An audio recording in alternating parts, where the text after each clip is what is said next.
We spoke about her birthday party. She had a birthday party on Sunday. She had a great time. I couldn't make it because I was working, but she had an amazing time. She was so happy with all her gifts. I told her good night, and yeah, that was it. I was the one who took her to school in the morning. That was my partner. But yeah. Refers to him as her partner, but he's the stepfather of the child. Also referred to him as his boyfriend. So they're not married. They're not married. I want to bring in a special guest in Los Angeles, board-certified forensic psychiatrist, a trial expert, witness, body language expert, columnist. Dr. Carol Lieberman is with us. Dr. Carol Lieberman, a few questions here. Let's start first with, what do you think of this relationship? The mom referring to him as the stepfather, not married, together, I guess, a couple years, maybe a few years, not a long, long time. Should we read anything into that? Well, I don't know necessarily about, because she seems to call him a couple of different things. But what this is an example of, and I think it's useful to acknowledge this, that this kind of thing, okay, we don't know all the facts, but it seems like this is the kind of thing that is happening really more often than people realize, where a single mother who's alone, who's lonely, who has low self-esteem, gets targeted by a sexual perpetrator. And they look for situations like this. And sometimes the mother knows what's going on, that they're having sex, and sometimes they don't. But when they do know, they decide, some mothers actually, call the police and right away and take care of the problem. But some mothers just are in denial or turn a blind eye because they don't want to lose the relationship. So basically they're selling their daughter out. Sometimes it happens with sons too, for that matter. They're selling them out so that they can stay in this relationship, whether it's for financial reasons or emotional reasons. But so we don't know yet what this story is with this mother. Let me ask you this. Is it possible that the victim, Madelyn, in this case, this goes back to at least August of 2022 is what investigators believe. Is it possible that she wouldn't tell her mom, or there wouldn't be obvious signs to a mother that this is happening in this house? Well, going on for 2 years, 11 to 13, at least that's where the pictures come from, and being in the same house, it seems very unlikely that she wouldn't have seen clues. The daughter may not have told her, and that's, there are all these psychological deep reasons for things. Like sometimes, children do tell right away, or sometimes they tell eventually because they want it to stop. But sometimes they're afraid, they're ashamed, they blame themselves. And sometimes they recognize that the mother wants to stay with the man, so they, don't want to ruin things. Sometimes they don't want to ruin the financial situation.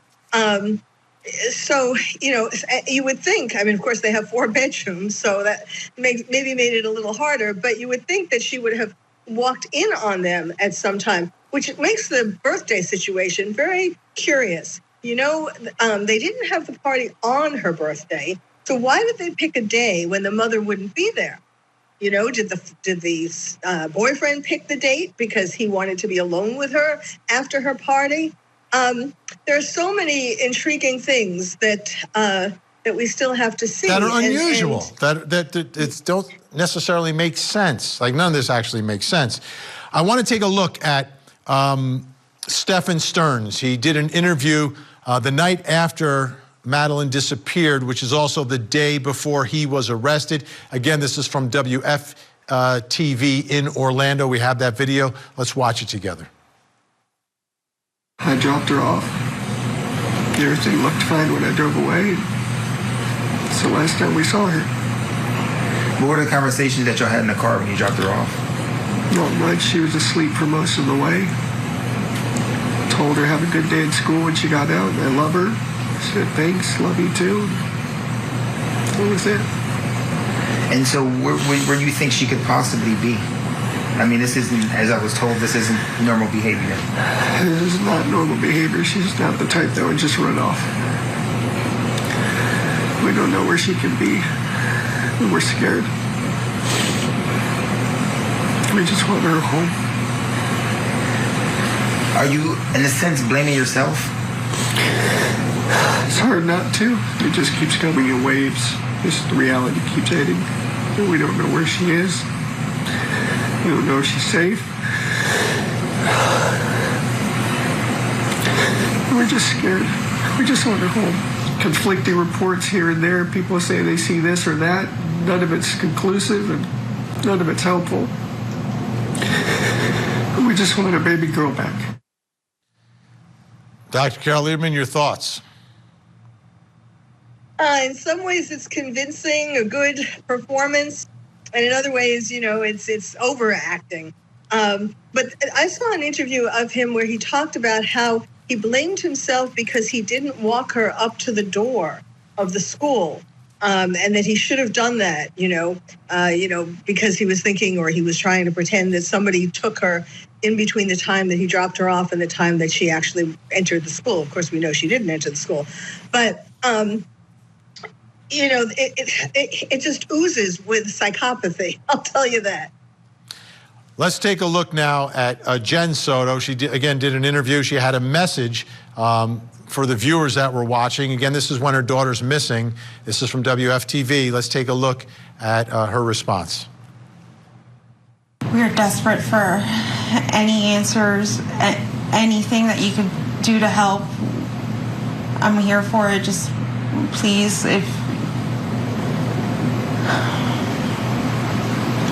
you see my daughter, just please bring her home. I just hope you're okay, Maddie. I hope you're safe. I hope you're not hurt. I just hope she's okay. Dr. Carol Lieberman, what are you seeing and hearing from Mom there? Well, that also doesn't really ring true, but it does seem like she is very sad, that she is scared and sad, although by then she probably knew that her daughter was dead. But so it's not as phony as his, but I mean, it's more quietly phony, because there's some real emotion of being upset about what could have happened to her.